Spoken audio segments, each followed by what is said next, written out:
கடந்த மாதம் 25ஆம் தேதி, அதாவது ஜூன் மாதம் 25ஆம் தேதி மத்திய அரசுக்கு கீழே இயக்கக்கூடிய சர்டின், அதாவது கம்ப்யூட்டர் எமர்ஜென்சி ரெஸ்பான்ஸ் டீம் ஒரு அலர்ட் கொடுத்துருந்தாங்க. இந்த மாதிரி வாட்ஸ்அப் மூலமாக இந்த ஏபிகே ஃபைல்ஸ், ஜிப் ஃபைல்ஸ் எல்லாம் அனுப்பி வாட்ஸ்அப்பை காம்ப்ரமைஸ் பண்ணி பணம் ஏமாத்துற வேலையில் ஈடுபட்டிருக்காங்க. ஸோ அலர்ட்டாக இருங்க அப்படின்ற மாதிரி ஒரு எச்சரிக்கை கொடுத்துருந்தாங்க.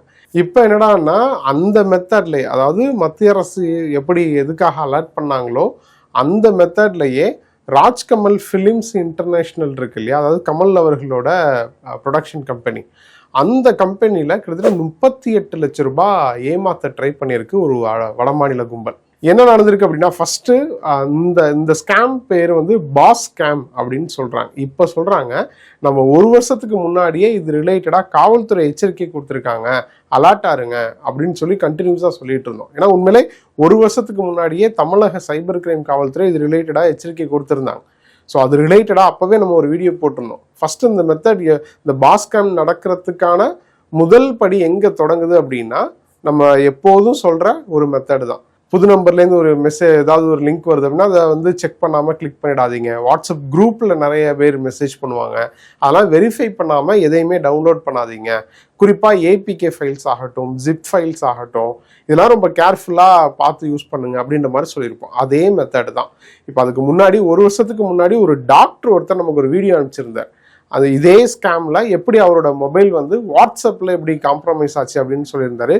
அதோட சின்ன விஷயத்த மட்டும் கேட்டுருங்க. டாக்டர் குரூப்பில் ஒரு டாக்டர் பார்த்தீங்கன்னா நிறைய பேர் இருக்கிறாங்க அதில். ஸோ அது யார் என்னெல்லாம் நமக்கு ஃபஸ்ட்டு தெரியல. ஸோ அன்னோன் நம்பர் தான் எனக்கு. நான் என்னோடய காண்டாக்டில் இருக்க டாக்டர் கிடையாது அவங்க. ஸோ அது பார்த்தீங்கன்னா நம்பர் அதிலேருந்து ஒரு டாக்குமெண்ட் மாதிரி வந்துச்சு, பிடிஎஃப் மாதிரி.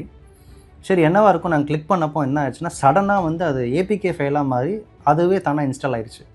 ஸோ பொதுவாக நம்ம ஒரு அப்ளிகேஷன் நம்ம டவுன்லோட் பண்ணுறோம், டவுன்லோட் பண்ணிவிட்டு அதுக்கப்புறம் இன்ஸ்டால் பண்ணதுக்கப்புறம் தான் நம்மளுடைய டிவைஸில் ஏறும். ஸோ இது எப்படி ஆகிடுச்சுன்னா, கிளிக் பண்ணி இது பிடிஎஃப் தானே, இது என்ன சடனாக அதுவே ஓப்பன் ஆகி அதுவே பார்த்தீங்கன்னா உள்ளே இன்ஸ்டால் ஆகிடுச்சின்னு சொல்லிட்டு ஃபஸ்ட்டு நான் பயந்துட்டேன். இது ஏதோ இஷ்யூ இருக்குன்னு. சரி ஓகே என்ன நடக்குதுன்னு பார்ப்போம் அப்படின்னு சொல்லிட்டு, சரி அந்த அப்ளிகேஷன் இன்ஸ்டால் ஆச்சு இல்லையா, அது கண்டிப்பாக டிவைஸில் தானே இருக்கணும். ஸோ நான் செட்டிங்ஸில் போய்ட்டு இந்த ஆப் மேனேஜ்மெண்ட்டில் போய்ட்டு ஆப்ஸ்லாம் தேடி பார்க்குறேன், அந்த ஆப்பை காணும். என்னடா இது அப்படின்னு சொல்லிட்டு சஸ்பெக்ட் ஆச்சு. சரி என்னன்னு பார்ப்போம். ஏன்னா இந்த மாதிரி நான் என்னென்ன அலட்சியமாக விட்டுட்டேன், அதுதான் நான் பண்ண பெரிய தப்பு. அது அப்போவே நான் ஆக்ஷன் எடுத்திருந்தேன் அப்படின்னா மேபி கொஞ்சம் நான் நிறைய லாஸஸை நான் சந்திச்சிருக்கணுன்ற அவசியம் எனக்கு இருந்திருக்காது. ஸோ இது மாதிரி நடந்திருக்கு, நான் அதை அலட்சியமாக கண்டுக்காமல் விட்டுட்டேன்.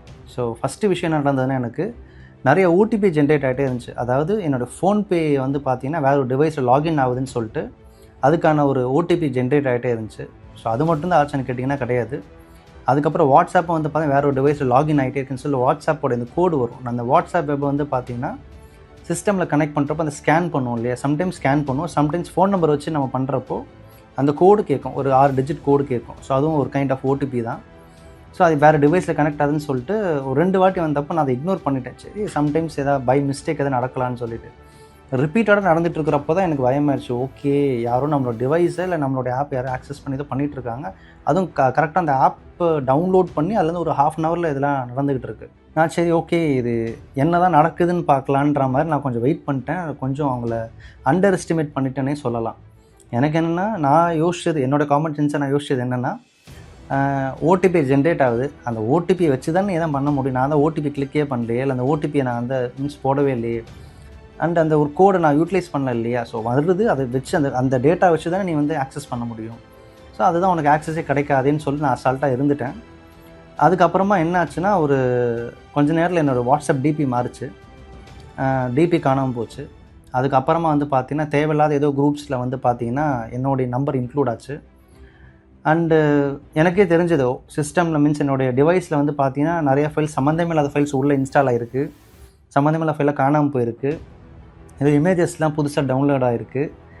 சரி ஓகே இது ரொம்ப வியர்டாக இருக்குன்னு என்ன பண்ண ஆரம்பிச்சிட்டேன்னா, டக்குன்னு நான் அந்த செட்டிங்ஸ்குள்ளே போய்ட்டு அந்த ஆப்பை தேடி கண்டுபிடிக்க என்னோடய ஃப்ரெண்ட்ஸ் கிட்ட அட்வைஸ்லாம் கேட்டு, கொஞ்சம் இந்த டெக்கில் நல்லா எக்ஸ்பர்ட்டாக இருக்கவங்ககிட்ட கேட்டுட்டு நான் அந்த ஆப்பையும் பார்த்தீங்கன்னா கண்டுபிடிச்சி எப்படி அன்இன்ஸ்டால் பண்ணிட்டேன். ஸோ அந்த கான்ஃபிடென்ட்டில் நான் அகெயின் அண்டர் எஸ்டிமேட் பண்ணிட்டேன், அங்கேயும் அகெயின் தப்பு பண்ணியிருக்கேன். என்னென்னா ஓகே நம்ம தான் அன்இன்ஸ்டால் பண்ணிட்டோமே, அதுக்கப்புறம் அவனுக்கு ஆக்சஸ் எதுவும் கிடச்சிடாது அப்படின்னு பார்த்தா, பைபிளில் உள்ள ஃபுல்லாகவே ஆக்சஸ் எடுத்துட்டான் போல. ஸோ இவருக்கு பார்த்துக்கிட்டிங்கன்னா அவர் இருந்த டாக்டர்ஸ் குரூப்பில் ஒரு மெசேஜ் வந்திருக்கு, அதுவும் கவர்மெண்ட் ஸ்கீம் பேரில் ஒரு மெசேஜ் வந்திருக்கு. அதை கிளிக் பண்ணி செக் பண்ணியிருக்காரு. அதுக்கப்புறம் என்ன ஆயிருக்கு, இந்த இப்போ நடக்கிற மாதிரி இந்த பாஸ்கேம்ல நடக்கிற மாதிரியே அவரோட டிபி சேஞ்ச் ஆயிருக்கு. டிபி சேஞ்ச் ஆனதுக்கப்புறம் ஓடிபிஸ் நிறைய வர ஆரம்பிச்சிருக்கு. இப்போ வாட்ஸ்அப்பை எதையாவது லாகின் பண்ணுறோம் அப்படின்னா ஒரு ஓடிபி நம்பர் மாதிரி வரும் இல்லையா, அந்த நம்பர் வந்து அவருக்கு அதிகமாக ஜென்ரேட் ஆயிருக்கு. இந்த மாதிரி நடந்திருக்கு. பட் அவங்க அந்த ஏமாத்துற கும்பல் எப்படி வேணாலும் ஏமாத்துவாங்க. ஸோ இப்போ வாட்ஸ்அப் காம்ப்ரமைஸ் ஆனதுக்கப்புறம் இப்போ என்ன பண்ணுவாங்க அப்படின்னா, இப்போ என்னோட வாட்ஸ்அப் நம்பரை அவங்க ஆக்சஸ் எடுத்துருவாங்க. ஸோ எனக்கு தெரிஞ்சவங்களுக்கு வாட்ஸ்அப்பில் போய் மெசேஜ் பண்ணுறது, இந்த மாதிரி அர்ஜென்ட்டாக எனக்கு ஒரு 10,000 ரூபாய் தேவைப்படுது, அர்ஜென்ட்டாக எனக்கு ஒரு 20,000 ரூபாய் தேவைப்படுது, அர்ஜென்ட்டாக 1000 ரூபாய் தேவைப்படுது அப்படின்னு மெசேஜ் பண்ணுவாங்க.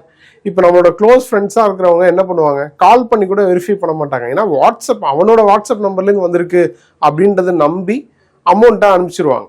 ஸோ இது வந்து 1 வருஷத்துக்கு முன்னாடியே நம்ம அலர்ட் பண்ணியிருந்தோம், இந்த மாதிரி ஸ்கேம்ஸ் அதிகமாக நடக்க ஆரம்பிச்சிருக்கு, வாட்ஸ்அப்பை காம்ப்ரமைஸ் பண்ணுறாங்க அப்படிலாம் சொல்லியிருந்தோம். இப்போ அதே மெத்தடில் தான் என்ன பண்ணுறாங்க அப்படின்னா, பாஸ் ஸ்கேம் அப்படின்றது எதனால அப்படி சொல்கிறாங்க அப்படின்னா, இப்போ இந்த கும்பல் டார்கெட் பண்ணுறது யாரை அப்படின்னா, ஒரு கம்பெனியில் இருக்கக்கூடிய அக்கௌண்டன்ட்ஸ் இருப்பாங்க, சிஇஓஸ் இருப்பாங்க, இல்லை மேனேஜர்ஸ் இருப்பாங்க, இந்த ஹை அத்தாரிட்டியாக இருப்பாங்க இல்லையா, அவங்கள டார்கெட் பண்ணி இந்த மோசடியை பண்ணுறாங்க. என்ன அப்படின்னா, இப்போ ராஜ்கமல்லே என்ன நடந்திருக்கு அப்படின்னா, இப்போ அந்த ராஜ்கமல் ஃபிலிம் இன்டர்நேஷனல் அந்த நிறுவனத்தோட முக்கிய அதிகாரிக்கு ஒரு ப்ரொடியூசர் நம்பர்லேருந்து, ஒரு ப்ரொடியூசரோட ஃபோட்டோ டிபியில் இருந்திருக்கு, அந்த நம்பர்லேருந்து, ஒரு புது நம்பர்லேருந்து வாட்ஸ்அப்பில் மெசேஜ் வந்திருக்கு. இமீடியட்டாக ஒரு 38 லட்சம் ரூபாய் எனக்கு அனுப்பு அப்படின்ற மாதிரி மெசேஜ் வந்திருக்கு. பட் மெசேஜ் பண்ணதுக்கப்புறம் சீக்கிரம் அனுப்பு, அவர் பேசின விதம், அந்த சாட் பண்ணது அதெல்லாம் பார்த்துட்டு இந்த ராஜ்கமல் ஃபிலிம் இன்டர்நேஷனலில் இருக்கக்கூடிய அதிகாரிக்கு சந்தேகம் வந்துருச்சு. உடனே தான் சம்மந்தப்பட்ட ப்ரொடியூசருக்கே கால் பண்ணி இந்த மாதிரி மெசேஜ் பண்ணியிருக்கீங்க நீங்கள் தானா அப்படின்னு வெரிஃபை பண்ணியிருக்காரு. அதுக்கப்புறம் தான் அந்த ப்ரொடியூசர் சொல்லியிருக்காரு, நான் இல்லை, என்னோட வாட்ஸ்அப்பில் 2-3 பேருக்கு இந்த மாதிரி மெசேஜ் போயிருக்கு, என்னோட வாட்ஸ்அப்பையும் காம்ப்ரமைஸ் பண்ண ட்ரை பண்ணுறாங்க அப்படின்னு சொல்லியிருக்காரு. ஸோ இதை தொடர்ந்து தான் அந்த ராஜ்கமல் ஃபிலிம் இன்டர்நேஷனல் சார்பாக போலீஸ் கம்ப்ளைண்ட்டும் கொடுக்கப்பட்டிருக்கு. சைபர் கிரைம் டிபார்ட்மெண்ட்டில் கம்ப்ளைண்ட் கொடுத்துருக்காங்க. ராஜ்கமல் ஃபிலிம் இன்டர்நேஷனல் சம்பவத்தில் பார்த்துக்கிட்டிங்க அப்படின்னா, வேற புது நம்பர்லேருந்து அவருக்கு மெசேஜ் வந்திருக்கு. ஸோ பொதுவாகவே வேற நம்பர்லேருந்து மெசேஜ் வருது அப்படின்னா மேபி நம்ம அலர்ட் ஆக வாய்ப்பு இருக்கு. பட் நான் 1 வருஷத்துக்கு முன்னாடியே நம்ம என்ன பேசியிருந்தோம் அப்படின்னா, சம்பந்தப்பட்ட நபரையே, அவங்களோட நம்பரையே வந்து காம்ப்ரமைஸ் பண்ணி அவங்க நம்பர்லேருந்தே மெசேஜ் பண்றாங்க அப்படின்னு பார்த்துருந்தோம். ஸோ இப்படியும் நடக்க வாய்ப்பு இருக்கு, இப்படியும் நடக்க வாய்ப்பு இருக்கு. ஸோ இந்த மாதிரி நிறுவனங்களை டார்கெட் பண்றது, உயரதிகாரிகளை டார்கெட் பண்ணி பணத்தை கேட்குறாங்க அப்படின்னும் போது தான் இதுக்கு வந்து பாஸ் ஸ்கேம் அப்படின்னு சொல்றாங்க. இப்போ லேட்டஸ்டா ஒரு நபர், ஹைதராபாத் சேர்ந்த நபர் 1.8 crore வந்து ஒருத்தருக்கு அனுப்பி, அந்த சம்பந்தப்பட்ட நிறுவனத்தோட ரியல் எஸ்டேட் பிஸ்னஸ் ஒரு நிறுவனம் ரன் பண்றாங்க, அந்த நிறுவனத்தோட அக்கௌண்டன்ட்டுக்கு மெசேஜ் பண்ண மாதிரி அந்த அக்கௌண்டன்ட்டுக்கு மெசேஜ் வந்திருக்கு. அவரும் மெசேஜை பார்த்துட்டு ஒரு குறிப்பிட்ட டிரான்சாக்ஷன்ல அந்த அமௌண்ட்டை டிரான்ஸ்ஃபர் பண்ணியிருக்காரு. அதுக்கப்புறம் தான் தெரிய வருது, இவர் இந்த அக்கௌண்டன்ட்டை பேசினது வந்து அந்த கம்பெனியோட எம்டியே கிடையாது. ஸோ இதுக்கப்புறம் தான் நிறைய பேருக்கு இந்த மாதிரி நடந்துகிட்டு இருக்கு அப்படின்ற செய்திகள்லாம் வெளியில் வர ஆரம்பிச்சது. இப்போ கம்ப்யூட்டர் எமர்ஜென்சி ரெஸ்பான்ஸ் டீமும் அலர்ட் கொடுத்துருக்காங்க. இது வந்து நெக்ஸ்ட் லெவல் ஆஃப் ஸ்கேம்னே சொல்லலாம். ஏன்னா முன்னாடி வாட்ஸ்அப்பில் லிங்க் வரும், அதை கிளிக் பண்ணாதீங்க அப்படின்லாம் பார்த்துருப்போம். பட் வாட்ஸ்அப்பையே காம்ப்ரமைஸ் பண்ணி மெசேஜ் பண்ணி ஏமாத்துறாங்க, இம்பர்சனேட் ஸ்கேம்னு இதை சொல்லுவாங்க. இது இல்லாமல் இடையில வந்து மேரேஜ் இன்விடேஷன் ஸ்கேம்னு ஒரு போலீஸ் வந்து ஒரு அலர்ட் கொடுத்துருந்தாங்க. இந்த மாதிரி உங்களுக்கு ஒரு புது நம்பர்லேருந்து ஒரு இன்விடேஷன் வரும், என்ன ஞாபகம் இல்லையா, இது வந்து என்ன மறந்துட்டியா, இது என்னோட மேரேஜ் இன்விடேஷன், மறக்காம வந்துரு அப்படின்ற மாதிரி ஒரு மெசேஜ் வரும். நம்ம பார்த்தோன்னே என்ன நினைப்போம், ஜஸ்ட் அதை கிளிக் பண்ணி பார்ப்போம் அப்படின்னு தானே நினைப்போம். அப்படி நீங்கள் கிளிக் பண்ணிட்டீங்கன்னா உங்கள் வாட்ஸ்அப் காம்ப்ரமைஸ் ஆகிடும். ஸோ இதே மெத்தட் தான் வேற வேற பேரில் பண்ணுறாங்க அந்த கும்பல்.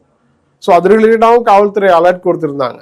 ஸோ மேரேஜ் இன்விடேஷன், இப்போ நீங்கள் அதை நம்பாமல் அதை கிளிக் பண்ணாமல் இருந்தீங்கன்னு வைங்க, இன்னும் என் இன்விடேஷன் நீங்கள் பார்க்கலையா, என்ன ரிப்ளைவே பண்ண மாட்டிருக்க, அதை ஃபர்ஸ்ட் டவுன்லோட் பண்ணி பாரு, உனக்கு ஒரு சர்ப்ரைஸ் இருக்கு அப்படின்லாம் மெசேஜ் பண்ணுவாங்க.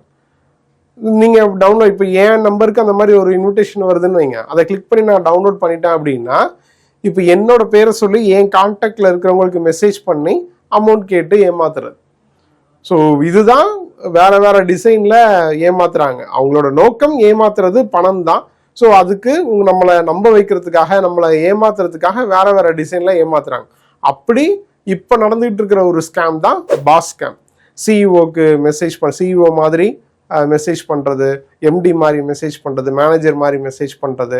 ஸோ எப்படி மெசேஜ் பண்ணுறாங்கன்னா அவங்கள டார்கெட் பண்ணி அவங்களோட மொபைலில் ஏதாவது லிங்க் அனுப்பி இந்த மாதிரி ஏபிகே ஃபைல்ஸு இதெல்லாம் அனுப்பி அவங்களோட வாட்ஸ்அப் ஆக்சஸ் எடுத்து அவங்க கம்பெனி சார்ந்த மற்ற நபர்களை ஏமாத்துறது. இல்லை புது நம்பர்லேருந்து அவங்களோட டிபியா அந்த நம்பரில் டிபியா அந்த சம்மந்தப்பட்ட அதிகாரியோட ஃபோட்டோவை வச்சு மெசேஜ் பண்ணி ஏமாத்துறது. ஸோ இப்படி நிறுவனங்களை டார்கெட் பண்ணி இப்போ ஏமாத்திக்கிட்டு இருக்காங்க. ஸோ எப்போவுமே உஷாராக இருங்க.